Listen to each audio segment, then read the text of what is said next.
à Felice Bauer, Prague, le 3 avril 1914. Tu ne comprends pas mon télégramme, F. Je suppose qu'il n'a pas été mal tapé. Il devait dire « pas pu répondre à ta dernière lettre ». Devait me dire que sans éprouver aucun autre sentiment, tu veux seulement m'humilier. Qu'est-ce que ta dernière lettre pouvait dire d'autre? Que signifient les pauses sans raison et jamais expliquées entre tes lettres? Ton télégramme d'hier, je l'ai reçu très tard, étrangement, bien qu'il semble avoir été déposé à midi. À 8 heures du soir, j'étais encore à la maison, le télégramme n'était pas encore là. Puis je suis sortie et ne suis rentrée qu'à minuit et demi. Là, j'ai trouvé le télégramme. Tu ne comprends donc pas mon télégramme. Souviens-toi, F, de notre dernière rencontre. Un être humain ne peut sans doute pas connaître une plus profonde humiliation de la part d'un autre que celle que tu m'as fait subir cette fois-là.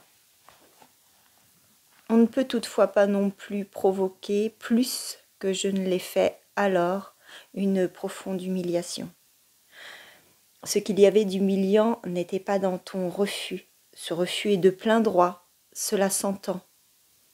Ce qu'il y avait d'humiliant, c'est que tu ne m'as absolument pas répondu. Les rares réponses, tu les as laissées tout à fait indécises. Tu as fait preuve à mon encontre d'une haine sourde et d'une aversion effroyablement convaincante, au point même d'altérer mes souvenirs des bons moments que nous avons connus et de me renvoyer à des souvenirs qui pouvaient facilement aller dans le sens de ta relation actuelle avec moi. Tu disais peu, mais beaucoup de ce peu, je l'ai précisément en tête, aux mots et au son près. Tu as parlé de la possibilité d'un amour pour quelqu'un d'autre dans le passé, dont tu ne voulais pas parler, dis que tu ne pouvais pas faire les choses à moitié et que le fait de ne pas m'épouser, j'avais objecté que c'était quand même une moitié puisque tu prétendais que je n'étais quand même pas totalement un étranger pour toi, était la plus grosse moitié, que tu ne pouvais pas supporter mes particularités, que je devais enfin, pour l'amour du ciel, cesser de demander toujours et encore l'impossible, qu'à mon gré, on pouvait cesser la correspondance, mais que tu étais d'avis de la poursuivre. Sur ce point, je savais, tout comme toi, que tu n'allais pas me répondre, comme c'est effectivement arrivé. Et des choses de ce genre, il y en a eu une quantité. Si j'ai oublié quelque chose, alors je peux conclure par ce que j'ai oublié dans mes réponses. Toutefois, ces réponses prouvent que je suis aussi capable de telle bassesse. J'ai démenti t'avoir demandé si mon végétarisme te gênait, si tu ne pouvais pas m'épouser sans m'aimer, et finalement je n'ai pas eu honte de mentionner la fabrique. Il n'y aurait aucune raison de répéter tout cela, d'autant que tu étais alors dans une situation exceptionnelle, ce que toutefois tu ne m'avais pas encore confié. Mais tu dis que tu ne comprends pas mon télégramme.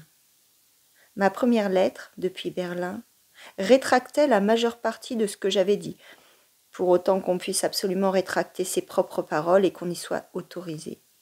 Mes humiliations ne cessaient pas.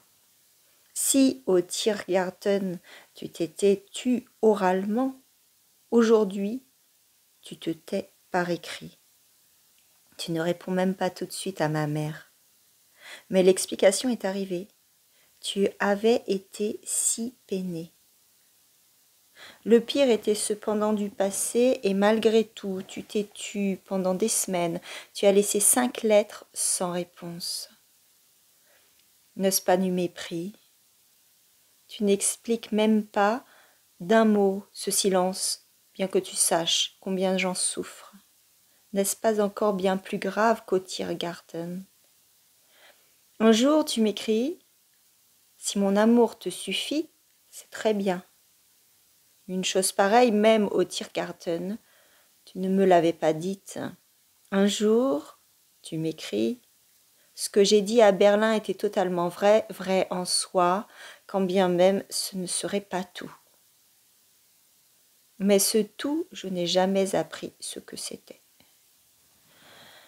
Même évoquer tout cela, il n'y aurait aucune raison de le faire, Felice, car une lettre est arrivée ensuite, l'avant-dernière, qui semblait vouloir tout arranger.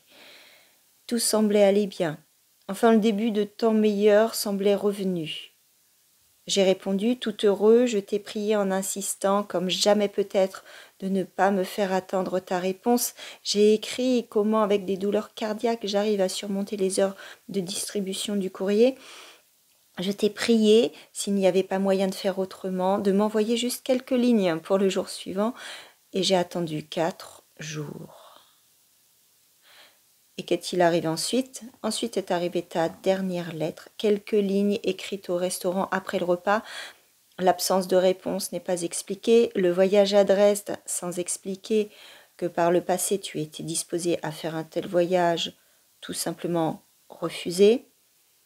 Les murmures de ta sœur t'invitant à t'exprimer avec plus de brièveté. Encore plus bref, encore plus bref. Voilà tout. Pouvais-je penser à une réponse ou même à plus loin, alors que pour moi, au cours des 4 journées, tu n'as trouvé à libérer qu'un instant après le repas? Que tu n'as pas eu un seul mot pour répondre au contenu de mes lettres et que tu as laissé toute cette affaire entrer de force dans ta vie habituelle avec tant de mauvaise grâce et très accessoirement. Est-ce que tout, à commencer par le premier pas au Tiergarten, n'était pas ainsi de nouveau vivant? Pouvais-je répondre à cela? Comprends-tu maintenant que je n'ai pas pu le faire? Si toi, F, après cette explication, qui ne me concerne pas seulement, mais qui te concerne aussi, tu penses que je dois venir, je viendrai naturellement tout de suite.